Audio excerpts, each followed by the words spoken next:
बाबू दे बोल बोल हेलो चेक हो हो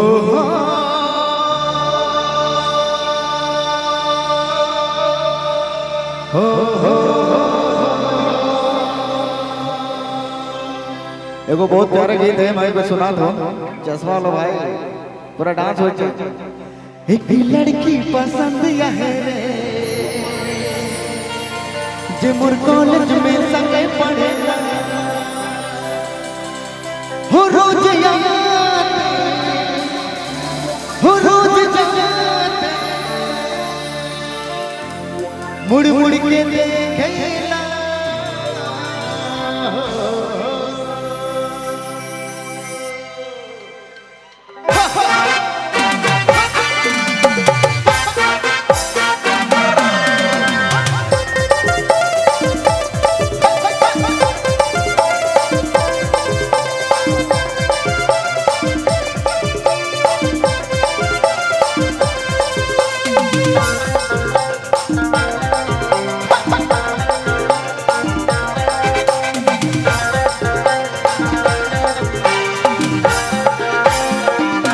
लड़की पसंद है तुम्हारे कॉलेज में संगे पढ़ेला लड़की पसंद है तुम्हारे कॉलेज में संगे पढ़ेला रोज जाते मुड़ मुड़ के देखेला लड़की पसंद है तुम्हारे कॉलेज में संगे पढ़ेला लड़की पसंद है तुम्हारे कॉलेज में संगे पढ़ेला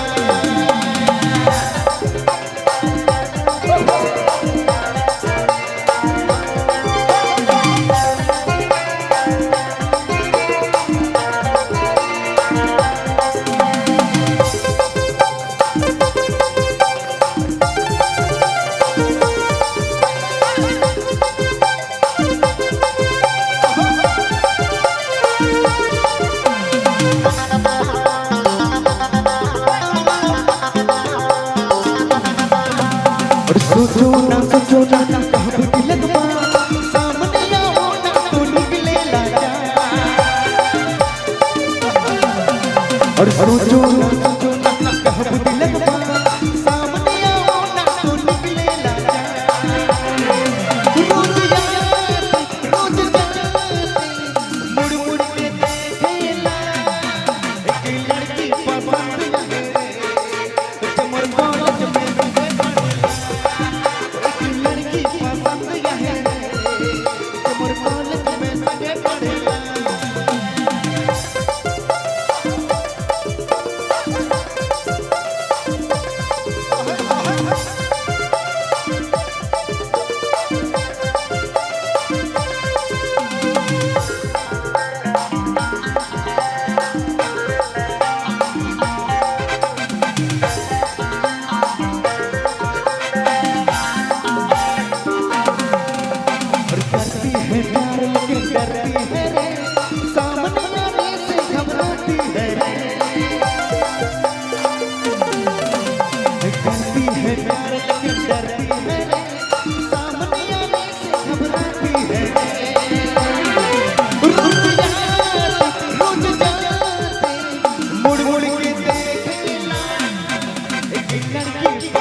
सोचो ना कब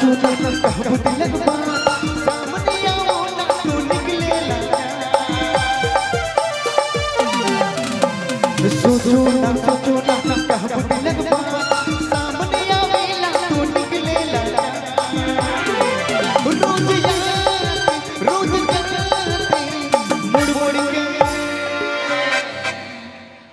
तारी बटले जोर से। ऐसा नहीं कि तालाब में गिर जावा।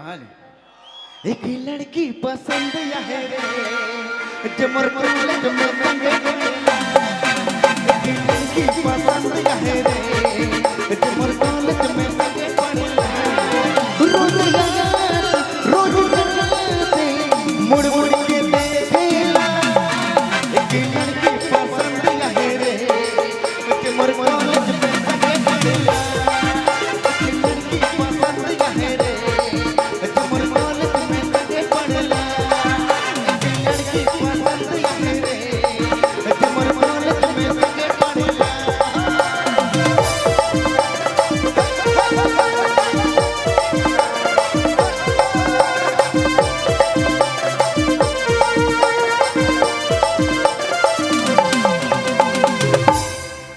मजा होता कि नहीं?